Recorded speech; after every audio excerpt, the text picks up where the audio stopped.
Bismillahirrahmanirrahim. Assalamualaikum warahmatullahi wabarakatuh. Alhamdulillahirabbil alamin wa bihi nasta'in. Ala umuriddin wa din wa salatu wassalamu ala asrafil anbiya'i wal mursalin wa ala alihi wa sahbihi ajmain, amma ba'd. Rabbi shrah li sadri wa yassir li amri wa hlul 'uqdatam min lisani yafqahu qawli. Allahumma iftah lana fathul 'arifin waj'alna minal 'amilin. Wala haula wala quwwata illa billahil 'aliyyil 'azim. Perkenalkan, nama saya Aji Santoso, NIM 2022 kelas PBA 1B akan menjelaskan tentang kecerdasan buatan. Pengertian kecerdasan buatan telah menjadi topik tren dikembangkan dalam berbagai disiplin ilmu, namun masih sangat kesulitan dalam menetapkan ruang lingkup kecerdasan buatan secara jelas. Perbedaan dengan disiplin ilmu yang lain seperti matematika, fisika, kimia, dan biologi yang dapat didefinisikan secara baik dan jelas.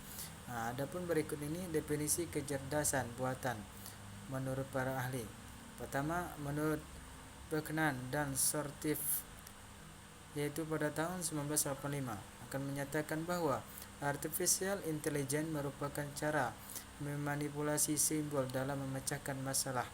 Kemudian menurut pendapat Waterman, yaitu pada tahun 1986, menyatakan artificial intelligence merupakan ilmu pengetahuan di bidang komputer yang dibutuhkan untuk menjadikan intelligence software dalam komputer lebih maju.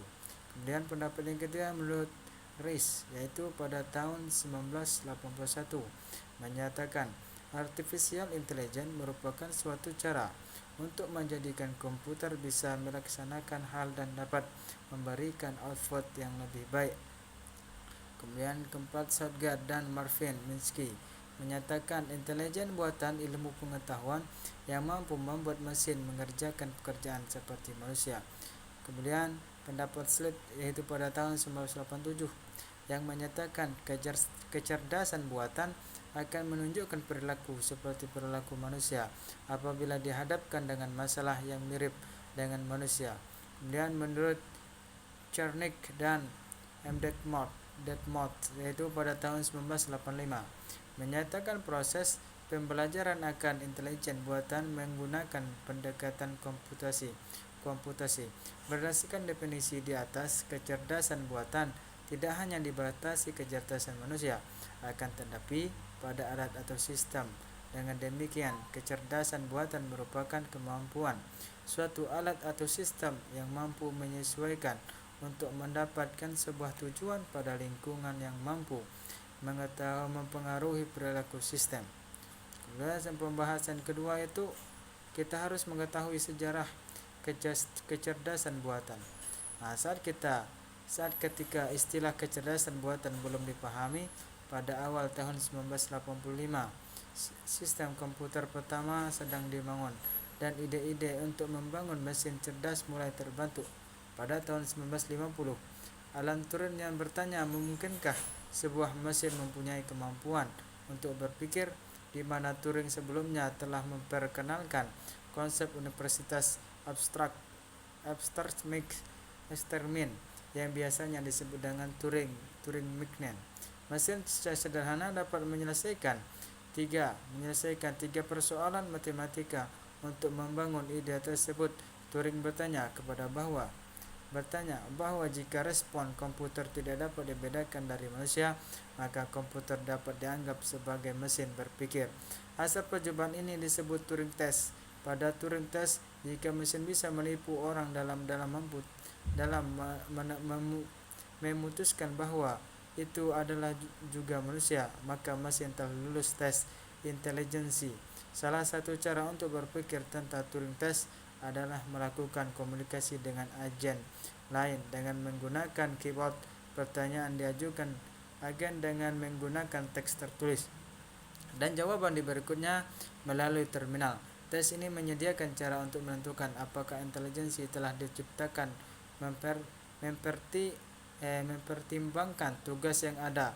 Rekan cerdas tidak hanya harus berisi pengetahuan yang dibutuhkan untuk melakukan komunikasi, secara cerdas, tetapi juga harus mampu menguraikan dan mengerti serta menghasilkan respon bahasa alami.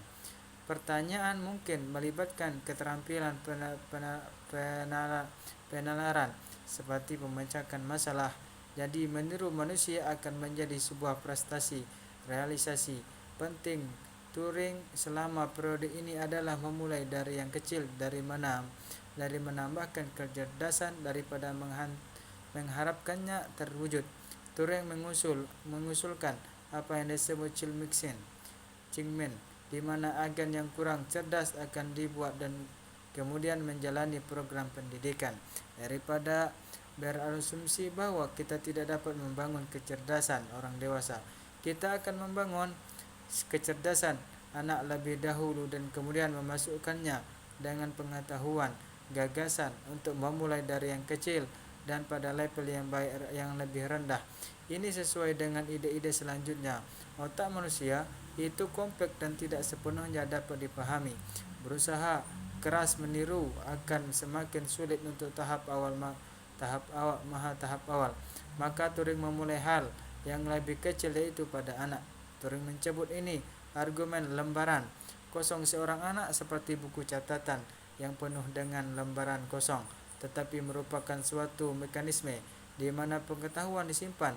Kehidupan Alan Turing berakhir pada usia muda, tetapi dia dianggap sebagai pendiri bidang artificial intelligence pada awal pekerjaan artificial intelligence difokuskan pada seperti permainan game seperti audio dengan inteligensi dan permainan catur chess player yang membutuhkan teorem proving pada tugas-tugas formal teks. Samuel pada tahun 1963 menulis sebuah software yang diberikan nama Sackfire Play Inc., di mana program tersebut bukan hanya untuk permainan game, tetapi pengalaman yang mampu dipakai untuk menunjukkan kemampuan sebelumnya. Catur merupakan permainan yang lengkap dan kompleks karena dalam permainan banyak ketentuan atau aturan yang jelas, seperti halnya ketentuan di dunia nyata. Kecerdasan buatan harus sanggup menyelesaikan persoalan-persoalan yang sulit. Logic theories pada mulanya dicoba untuk membuktikan teorem matematika. Dan di dalam masalah ini ada perbedaan kecerdasan buatan dan kecerdasan alami.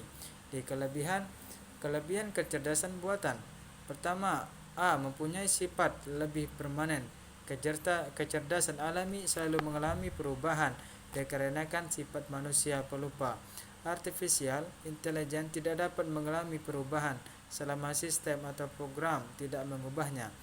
Yang kedua, B. Mudah tidak digandakan dan disebarluaskan. Main transfer. Pengetahuan manusia dari ke orang lain memerlukan proses yang sangat lama dan keahlian manusia tidak akan bisa diduplikasi dengan lengkap.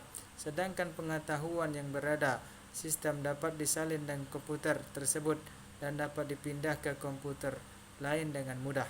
Yang ketiga, lebih murah. Sistem kerja komputer akan lebih mudah dan murah jika dibandingkan dengan mendatangkan orang yang mengerjakan dan sejumlah pekerjaan dalam jangka waktu yang sangat lama. Yang keempat, bersifat tetap. Artificial intelligence merupakan bagian dari teknologi komputer yang selalu bersifat konsisten, sedangkan kecerdasan alami senantiasa berubah-ubah. Yang kelima, dapat didokumentasi. Hasil yang diciptakan komputer dapat didokumentasi dengan mudah dengan cara melakukan pelacakan setiap kegiatan dari sistem tersebut. Kecerdasan alami sangat sulit untuk direproduksi. Yang keenam, lebih cepat. Pencarian solusi pada artificial intelligence akan lebih cepat dikarenakan sistem akan menelusuri masalah yang sama atau mirip dengan database. Sedangkan kecerdasan alami, pencarian akan membutuhkan waktu yang relatif lama. Yang ketujuh, lebih baik. Solusi yang dihasilkan oleh artificial intelligence akan relevan dengan permasalahan yang dimasukkan ke sistem, sedangkan kecerdasan alami relatif menghasilkan solusi yang tidak sesuai dengan masalah dikarenakan faktor umur manusia. Kelebihan kecerdasan alami. Yang kedelapan, kreatif. Manusia harus mempunyai kemampuan untuk meningkatkan pengetahuan, sedangkan profesional intelijen untuk menambah pengetahuan harus dilakukan oleh pakar melalui sistem yang dapat dibangun. Kemudian yang B, yang dua, sesuai dapat mempergunakan pengalamannya secara langsung, sedangkan pada artificial intelligence harus melakukan pekerjaan berdasarkan input simbolik. Mungkin hanya itu penjelasan kecerdasan buatan daripada kami. Kurang lebihnya kami minta maaf. Akhirul kalam, assalamualaikum warahmatullahi wabarakatuh.